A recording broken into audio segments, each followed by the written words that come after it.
have better manual processes. And our answer was no, we're not going to invest heavily in people. Technology will help us. To the point that the bank has gone on and sued and won against the regulator to have an AI-driven bank. So from a regulatory perspective, the key point is if you're small, you can get away with things at the edges, and if you've got more to try to develop and build, push the boundaries. It's not always a no. Sometimes you can get there. But ignoring a regulator is a dangerous thing. So as a general message, the first thing I do when I start engagement with anybody is, how is your regulatory discussion going? And it's the first cold look expression on their face that tells you how good or bad that conversation is at that point in time. That's an advice. That's a good advice. We'll discuss that in a moment. Enej, please, any anecdotes that you can tell us? Yeah, well, I founded GateHub. It's going to be 10 years this year, actually November. And we started as a blockchain native company, meaning that there was absolutely zero regulation, but since the beginning, we knew that it's probably going to look very similar to how existing e-money regulation looked like, especially on the stablecoin issuing side of things. So I'm jokingly saying that this year, I'm spending half of my time filling out enhanced due diligence forms for keeping our own bank accounts, and the other half of the time I'm spending helping the team to build better processes so that we're better than all the other competitors, because I do believe that we can take compliance as an opportunity to make better UX, even though it's quite a lot of things that are required from us as being a regulated financial institution. But not necessarily everything needs to be bad. I think banks are really bad at this, so fintech should be way better than this. For example, I had a great experience with Revolut. Their business onboarding is by far the best I've ever experienced, and it's like in a couple of minutes I was able to get our main bank account with Revolut open, and I hope that we'll be able to build something like that with GateHub in the next couple of weeks. Amazing. Julie, please. I think today I want to share more about the go live of basically the previous company I work for. So we were implementing settlement system, a next-gen settlement system for wholesales, cross-border payments. So basically like cross-border bank-to-bank payments. And I joined the company. Prior to joining, they were running a pilot live. But they decided to do a technology refresh, and so took down the pilot. And when I joined, we were like, okay, we're gonna go live on the next version, quite soon, working out the roadmap with the engineering team and so on. And then what happened is we quickly, so the network was basically a blockchain-based network, and it was a joint venture between one main actor in Singapore, and also one Singaporean bank, one of the main bank, and one of the big global transactional bank. And the first flow was payments between the Singapore and US, right? So SGD, USD payments. So then we come and we're like, yeah, we're gonna put the network live. Except that one day, the CEO of the company arrived and said, we are not going to be able to go live without more regulatory approval for one of the banks. Because we're a fintech, we were not regulated in the US, but the bank was regulated in the US. So it's like, okay, what kind of timelines are we talking about? We don't know. They need to do more check, because this is going to be the first time that the bank is running a blockchain-based network and have a digital ledger, native digital ledger. Okay. And so I remember this period when every day we would come to the office and we would look, waiting for the CEO coming and be like, so, any news? To the point that at some point we even stopped asking the question, and he would be like, just, okay. So this period lasted about basically 3 to 4 months. And then finally they got the OCC approval, which is the Office of the Controller of the Currency. And so we're like, yeah, we're gonna go live now. So we defined the one book of the day. Obviously, like, you know, we are working in financial services industry, so the go live is on a weekend. So there is no AC in the office on the weekend, which is a big thing for Singapore because it's quite warm. So we bought portable AC, we have lots of food. We start, like, you know, rolling through the run book in the middle of the night, and then we carry on through the day. So as I'm on my way to the office, I try to buy just some coffee for the team, right? I pay with my card, and my card is with the second network participant, the Singaporean bank. It's basically rejected, for some reason it's not working. I'm like, okay, no problem, I'll pay with a different card. And then I arrive in the office and I ask the team, like, oh, by the way, like, did you guys try to pay with your card from this bank? Because it's not working. And they're like, yeah, it's not working. And actually, like, there is a massive interruption of their services. Turns out that we had then to stop going through the run book because all the team needed to focus on this problem. And then after this, like, because this bank has had several interruptions during the year, the Singaporean regulator has put a ban on any new delivery of IT services which is not related to resilience and security. Okay, so you're trying to scare the audience, right? No. Okay, that's a very interesting point. Let's jump to Adrian to see how. Any anecdote? Yeah, I mean, mine's short and sweet. We started Fynbos in August 2021, and our the founders, we were all ex-Coil employees, and the goal was to build a digital wallet that could support Interledger. And I had a pitch deck, and we used to go to all these partners. We were targeting the US market, and we'd go to partners and say, look, this is this vision for Interledger, this is what we want to build. And we weren't getting anywhere. And often the question I was getting asked is like, so what are your volumes? What's your expected volumes? And it took me a really long time to realize that when people are asking you about your volumes, it doesn't necessarily mean they want to know they're big. They're not necessarily worried about whether you're going to be bringing them a lot of business. Often it's the guy in compliance who's like, let's hope they're starting small. And it took me probably about 6 months before we worked with a partner, and their head of compliance said to me, can we do a crawl, walk, run strategy? And then the light bulb came on. I was like, okay. They actually want us to go slow. That's a very interesting anecdote. So based on that, I would like to jump to 3 advices based on your experience that you would give the audience on these matters. Basically, when we speak about compliance issues, especially for cross-border, right? We're speaking about how to read regulations when several circumscriptions, several countries, several regions are involved. We're speaking about who the regulators are in those cases and what the message should be. And then about the fact of sharing information between parties, right? I'm speaking, I mean, KYC, there's the sender and there's the recipient. KYC, there's the sending bank, the receiving bank, the correspondent bank, the transfer systems. So everything that you have to follow when you're concerned with a transfer becomes 3 times harder when you're doing cross-border. And what's worse, there is no manual, there is no guidebook for people to understand. So I think what you're saying in these anecdotes is that you can only become an expert by actually trying things and having your bank blocked by the Singapore Monetary Authority, for instance. That's a very good experience. So it won't happen again, right? So in that sense, I don't know if we can be like concise on 3 key advices that we could give the audience with respect to how to think of the steps to be compliant when you're building a cross-border system. Should we start with you, Adrian, this time? I'll try and be concise.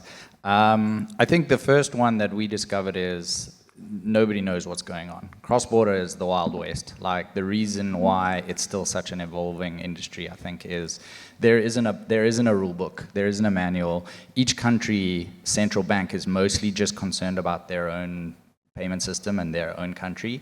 Cross-border is kind of much more market-driven, much more driven by people who have interest in seeing cross-border work. That's changing. I think it's a key part of the UN's development goals and so on. But there's I forget who said it, but there's a sort of a quote around understanding why things work by looking for the incentives. And I think there's no incentives really for central banks to go and make cross-border work. That's changing, but I think that is one thing to bear in mind. Like, everybody out there is sort of figuring things out still. I remember, so the second on that is don't assume, my second bit of advice I'd give myself is don't assume like there's a solution already out there and you've just got to find it. I was very surprised when I joined Ripple 10 years ago at what they were proposing as sort of a way to do cross-border, and I was like, that seems so obvious, like surely that's already being done, and it wasn't, and it still isn't, in fact. So that would be my second, and then third, there's no person called the regulator. Everyone talks about speaking to the regulator and dealing with the regulator. In the US, it's like an absolute maelstrom of different entities worrying about different things. Different countries are different. Sometimes there's clear direction from a central bank or regulatory authority. Sometimes it's purely like market driven. In the US, the way compliance works is there's a whole bunch of people with some authority that sit back and watch what's happening, and if somebody steps out of line, they give them a fine, and everybody else goes, okay, cool, we won't do that anymore. So yeah, it's really challenging, I think, compliance and regulation, and as a result, most compliance, or most businesses, especially in fintech, are in this place where there's this tension between trying to be innovative and trying to do new things, and compliance is this like fear-based operation where we're just trying to make sure we never get a big fine or go to jail or get into trouble. And you've got to sort of figure out this balance between the two. Those are very good advices, and I'm sure they have to do with your experience at Fynbos, building Fynbos. So I would like to jump directly to Enej and his experience building a GateHub, for that matter, with respect to the same issue. Yeah, well, we started blockchain native, so basically we started with stablecoin, and probably at the same time as Adrian was at Ripple, I was already founding GateHub. So back then it was quite simple. Someone should issue stablecoins, and we would have non-custodial wallets, and voila, everything would magically work. And I still think that most of the people are looking at stablecoins like that. However, there is an existing regulation in Europe and like Singapore and elsewhere as well that is quite strict when it comes to cross-border payments. In Europe, we call that transfer of fund regulation. Europe is now actually also creating an additional authority because they don't trust individual regulators inside Europe to handle AML properly. So they're building another entity, agency in Frankfurt, which is going to directly oversee all the strategic banks plus high-risk companies, such as us, which is virtual asset service providers and crypto asset service providers. So there is a lot of regulation coming, and it's going to be quite difficult to follow everything. So I would continue maybe with the best advice, just try to keep pace with regulation all the time. Like, stay up to date, informed what's going on. Usually they publish everything in like 1 or 2 years in advance, so you should theoretically have enough time to prepare, although you never do, because when the date hits, even with the upcoming markets in crypto asset regulation, like everything should be already ready by the end of this year, although most of the European countries decided to prolong the regulatory effective date for at least 6 months, up to 18 months in some cases. So it's coming. There's not going to be any way to avoid it. At least for a period of time, non-custodial wallets and stable coins will be able to exist.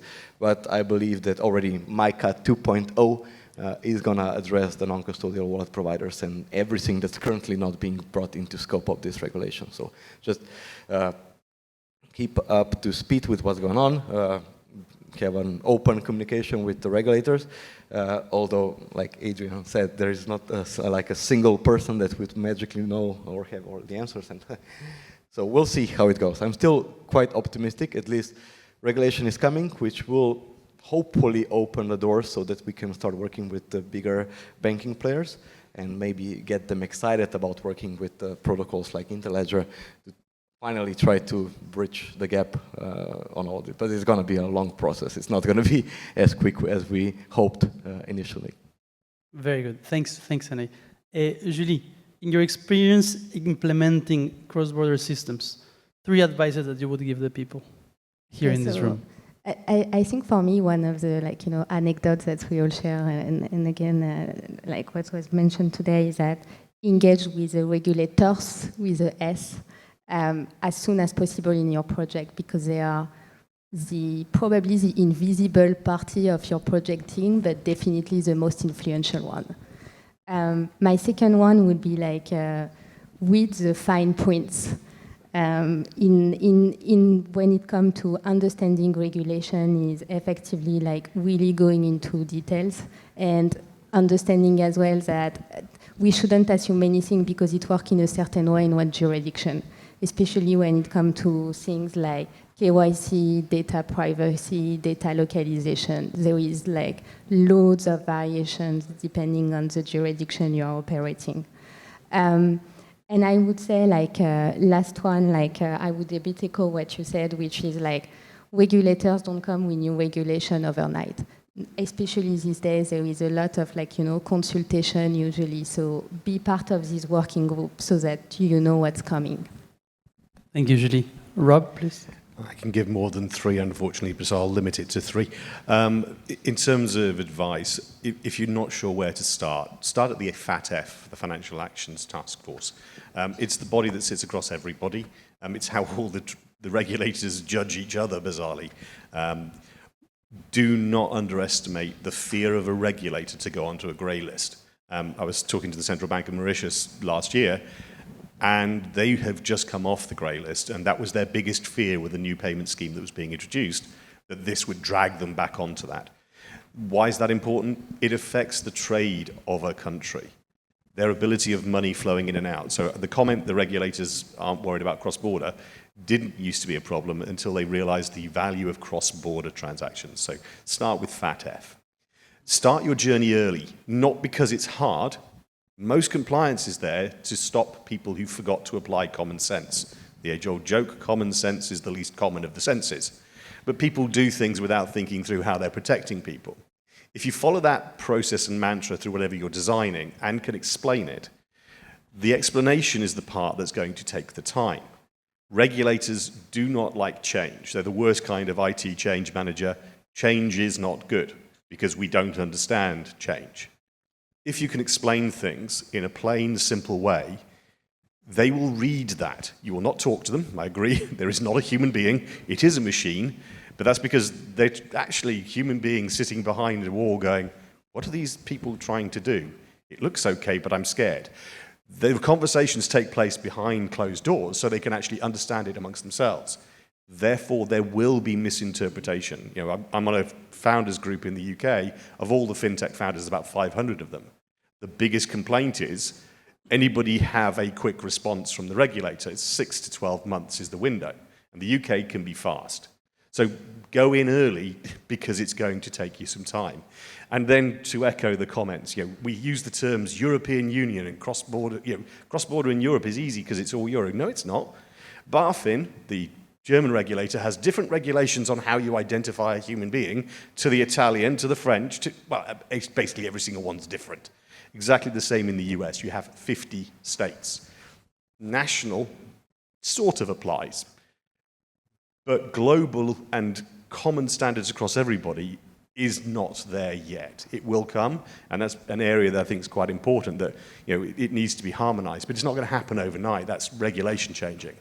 So if you are doing cross-border, don't just focus on your regulator, focus on the other end of the corridor to make sure you understand their regulations as well. Taking money coming out of the US as a simple example, and to Julie's comment about the fact that there's more than one regulator, yeah, the Treasury are interested as well. They want to know that someone sent more than a certain amount. The joke in the industry is that Western Union got one of their largest fines because they transmitted more than $10,000, didn't report it. There were 2 separate legal entities, but the judge ruled, you're Western Union, you're one entity, Therefore, the fine applies for this case. So be aware of what the regulation means and how it might be interpreted is a very important key. And there is more than one, the financial regulator, the data protection registers, all of these things all add up to different regulators that will monitor you. But to be quite candid, you should be aware of those as an account servicing entity anyway. But it's just getting that engagement and getting that started early so you've got plenty of time for it. Wonderful, that's very useful, Rob. I'll just add one last point. Maybe we often think that regulation and compliance is a matter of the legal team, right? In fact, it's not at all. Everyone who has an executive position, and even people under that, should really be aware of what the regulation is in their circumscription and the circumscriptions they want to connect to, right? That is a game changer, because often, I mean, in my experience working with entities in Latin America and a little bit in the US, regulators have a lot of experience, but the people you're talking to do not necessarily know all the rules that they are referring to. And they do not know it so well sometimes, which is funny. And if you take the time to really read them, you can help build that process to your advantage. And that creates a space of confidence for you to work with your team and to work with the regulators directly. So don't expect the legal team to be the one guiding this. It should be all of you understanding even the spaces of opportunity that regulations sometimes have. Now, I want to drive a little bit this discussion towards the case of remittances. Remittances, as we all know, is a category of cross-border payments, right? It's one which is becoming more and more important. We're speaking of payments that maybe are not as big as other cross-border payments, taken individually, right? They are small payments in value. However, they are massive, and they are growing when you take them as a whole. Many regions are, from India, Mexico, China, many other countries, are sending incredible amounts of remittances. And one thing which is very surprising is how, if you compare FDI, foreign direct investment, to the remittance, the rate of growth, you will realize that remittances are growing much, much more. So that's a very important opportunity to promote the growth of many regions, to take advantage of remittances. That's an issue which is complex, because you cannot just take people's money to use it for development, but you need to integrate that money into a flow of development. That's something we're going to discuss tomorrow. As for today, what's very important here is that becomes harder. We know it's important, but often we're speaking of people who are under-identified, under-documented, right? Underrepresented. They might not have the correct IDs to get an account, to initiate a transfer. They often manage cash, either to send or to receive money. So if cross-border has a series of complexities that I'm sure you will be discussing offline with each one of the people here, if we go to remittances, it's even harder. So I would like you to comment, if possible, guys, on what do you think the role of remittances is going to be with respect to your experiences and the extra complexities that you find in that matter. I know there's entities here that are working with remittances too, so it's going to be interesting for everyone, I'm sure. Who wants to start? I'll let it. Maybe I can tackle this one. I already think that stablecoins already are taking over remittances, although, like I said earlier, while it's easy to do it now, it's going to become more and more complicated. So I do hope that crypto companies and blockchain-based companies are going to keep up with the pace of regulation. Although, as soon as you do become regulated, then your regulator is going to have an issue if you're serving the underrepresented group. There's a reason why they're underrepresented, right? So, I mean, regulators are simply afraid for you, especially if you're a crypto company, that you also serve high-risk citizens of God, you know, whatever country that they're not familiar with. So at least on the short term, I do see stablecoins as a temporary solution, although they will need to be fully integrated into existing legislation and into existing financial services. So we are slowly showing off the cart that we're doing and just connecting the non-custodial wallets and stablecoins and crypto world with debit card. It's quite a challenging process, as you can probably remember from your days at the telecom, right? Yeah, very So yeah, short-term stable coins, long-term we'll see. Can I go next? Because it's interesting, like for me, stable coins is just a payment rails for remittance, right? It's one of the way. And I think like one of the key points is what you said, like trigger my thought around like financial literacy. And to your point around like stable coin regulation, actually depending on which corridor you're looking at, as a customer, my protection is not the same, right? I think here we breathe payments every day, so we know exactly where we're stepping into when we deciding on the payment rails to use, right? I don't think this is true for underrepresented group of, okay, what are the options over here? And also, like, what does that mean in terms of the protection of my money?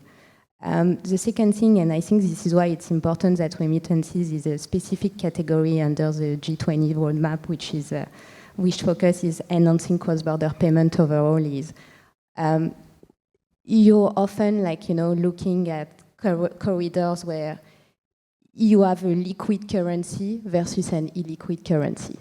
And that impact a lot your cost, right? And the speed of the payment as well. So thinking right away of what are your business model when you want to target this market is quite key. And in a sustainable way, right? It would be the second thing I'm thinking of. And to your question around what is the future of remittances, like I would echo what you said around like I see more rails and diverse sets of technology being used to target some markets which are difficult to target because they are today like not commercially viable. Rob, you have lots of experience with remittances in Telefonica. Can you? Yeah, including bizarrely trying to think how the payphone boxes could be used as a cash-in mechanism. We did have that as a project for a while in Telefonica, Las Cabinas. It was quite an interesting one. Remittances, I think the commercial model is probably the more important. How your money gets in is your first part. How you make that as simple, as low cost as possible is really important.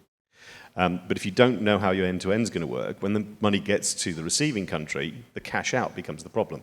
Telcos have put themselves into a problem that over-the-counter is basically sustaining an industry that wasn't really their long-term vision, which is the over-the-counter. Paying those agents is not cheap. That's your commercial model disappearing quickly. So think through how the money's going to get across those borders, getting into your system and out of the system. Everyone hopes that they will have an ecosystem that will keep the money in, so it doesn't need to leave. But that's a panacea. The joke I have with every time I meet Visa is they are a closed-loop payment system, despite what they claim. A very large one, but you have to be a Visa member to use the Visa rails. That makes you closed-loop, full stop. And they agree to that when you actually push that boundary with them. They try to say we're an open payments network. They're not. So know that there is the opportunity. So understanding that model, how you're going to move the money.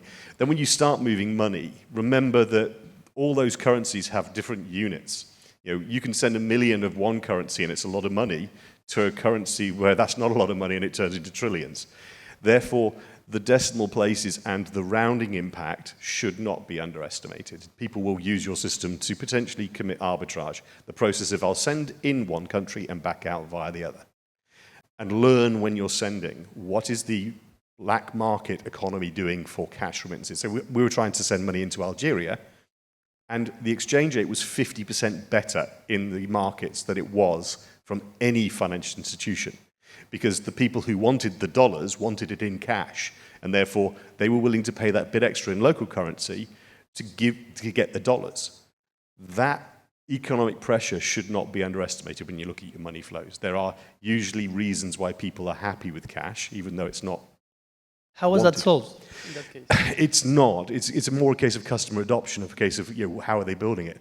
I think the best example that I ever heard was from the Colombians about the fact that how being legalized and making sure you're acting equitably and fairly in your country actually makes the economy fairer. For many, it's the case of I don't want this legislation. It's a complex challenge. Even a decade on, I've not seen anybody really addressing it, other than as a nation you go, no, actually there is a benefit. The challenge is that once this money starts becoming visible, the regulator immediately taxes it. Look at every one of the mobile wallets around the world. Taxation against those, just for the sake of taxation, rather than just seeing where it goes, is going to slow it down. So it's one of those, getting regulators to stop and realize, look, give it time and it will grow, rather than, oh good, it's an immediate opportunity. That's the challenge, and that's a very tough one to try and address. Right. Please, Adrian. I have a lot of thoughts. I'm trying to put them into something coherent. I guess 15 years ago, it was very hard to innovate in this space. And I think it's kind of maybe underappreciated how much cryptocurrencies and blockchain have done, not in terms of replacing what's there, but pushing boundaries and forcing people to rethink access. If I think about like underrepresented groups and the fact that a huge number of remittances inbound into Africa, for example, would be from diaspora, people all over the world.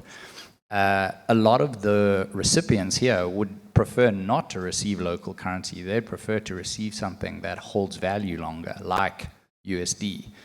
But until very recently, that's next to impossible, right? But now I can hold USDC if I've got a cash out rail in country. I could hold USDC maybe for a few weeks and then cash it out and get local currency when I need it. So like, I think there's really interesting things happening in this space as a result of things like crypto and blockchain pushing some boundaries and changing how people think about the space. I'll leave it there. I think we move on to some. If I might add, since you mentioned the circle, and you and I are working on this cool pilot connecting two countries. And in the old days, I would explain the difference between Interledger and, let's say, stablecoins or blockchain. I would say, look, Interledger is similar to Visa and MasterCard network. It's going to be highly efficient end-user to end-user payment rail or protocol. But ultimately, under the hood, you're still going to need to have a better settlement system. So, and as a settlement system, I still believe stablecoins are going to be the one that are going to be used. I don't really like CBDCs and crap like that because it's just we're spending billions of euros and dollars on some research and some agencies that are not going anywhere. I do believe that existing retail stablecoins will probably at some point kind of transition into more corporate stablecoins. And yeah, like I mentioned, Interledger as a replacement for Visa and MasterCard, and stablecoins as a replacement for, I don't know, RTGSs or SWIFT of the world. Before we move on, sorry. Final point, so that was the other one that I couldn't coherently bring in, but thanks for closing the gap for me, Enej. I think for us, when we started out, and I mentioned, there's not this person called the regulator that you can just call up. That's from the perspective of you're a small business trying to, you have an idea of a problem you want to solve, and there's this thing called the payments industry and this regulator that you have to talk to. There's this huge hump you have to cross to innovate in financial services.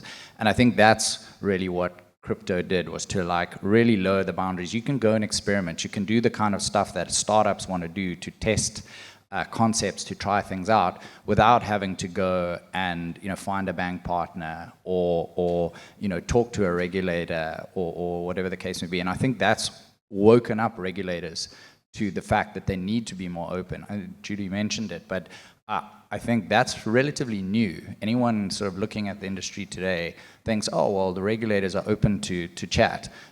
Historically, that wasn't always the case. Like, they only talked to banks. Banks were the custodians of this whole industry, and that was, if you wanted to do anything, you did it through a bank or you were a bank. So I think like that's also an important consideration, because at the end of the day, payments is a scale game. Nobody builds, speaking to the business model point, nobody builds a successful business around payments unless they hit massive scale. And somehow you've got to get from, I've got this cool idea, I don't have a lot of money, to I've got enough scale to build a sustainable business. And crossing that chasm is, I think, getting easier and easier. And I think the net effect of that is remittances are going to get cheaper. Absolutely. Sorry, Rob, we're going to jump to the last part because we would like to have maybe one or two questions in the end. We're already speaking of the last point, which is the future of cross-border regulation and Rafiki, right? Rafiki as a possible solution or other solutions you might have in mind. But I would like to ask you just to take some seconds, 30 seconds, quick.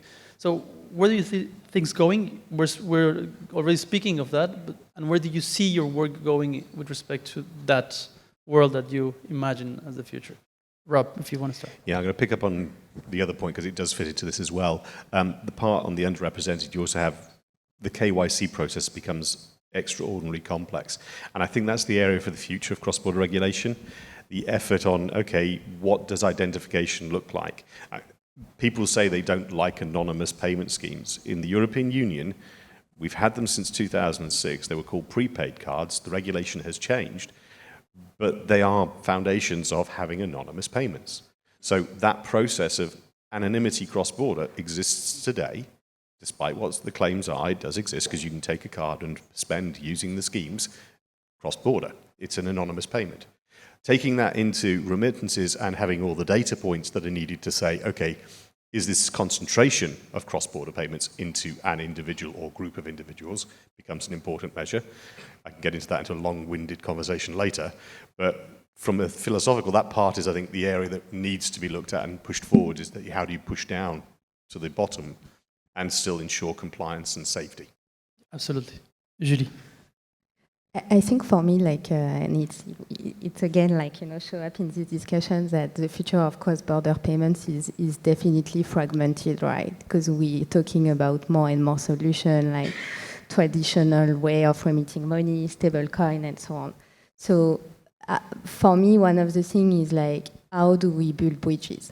But building bridges without making any compromise, which is tough, right? Because if, for example, I think of the Mojaloop payment flow, right? We use the cryptographic lock and the Interledger protocol to reduce the cost of processing a payment, increase the certainty of the payment being done, so effectively, like, better customer experience. When we connect to a different payment rails, how do we keep that? Considering the other payment rails is not using this right, is, I think, one of the key challenges. So building bridges without compromise. Thanks. Adrian, do you want to give your final thoughts on the future of cross-border? I think, I mean, I agree strongly with what Rob and Julie are saying. I think where Rafiki comes into this is the open standards and the open protocols. I think, to Rob's point, solving the KYC and shared data and so on is critical. Ultimately, all of these systems, again, exist in this tension between data sharing and data privacy and laws in each country that govern both. And finding efficient ways to do that so that the total cost of the system is as low as possible, and you can actually service, these small value use cases efficiently. So I think the Interledger stack has a lot of promise there, where you've got, the universal clearing system of Interledger, and then you've got open payments, and so all of that in Rafiki. And open payments needs to evolve, and I think can play a pioneering role here in how do you do the data exchange bit for compliance. And I think you guys are already starting to test some of that and innovate in that space at PCH. So yeah, I think that's a key piece of the future of cross-border is figuring out how that's going to work cross borders and coming up with a global standard or some mechanism that everybody can agree on, because that brings down costs overall. Absolutely.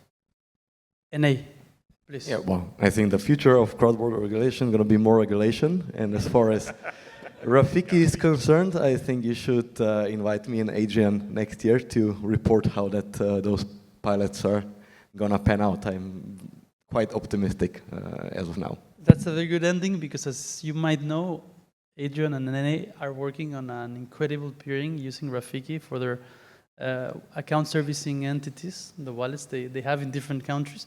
They will be speaking more about this during the summit, I think. And if you have any doubts, this has been a general panel, because we think of this as an introduction of anecdotes, questions, key issues. Please take the time to speak to this wonderful lady, wonderful gentleman who are taking the time to be here, who have a lot of experience on cross-border and account servicing entities, and who are now implementing Rafiki, as several of us are too.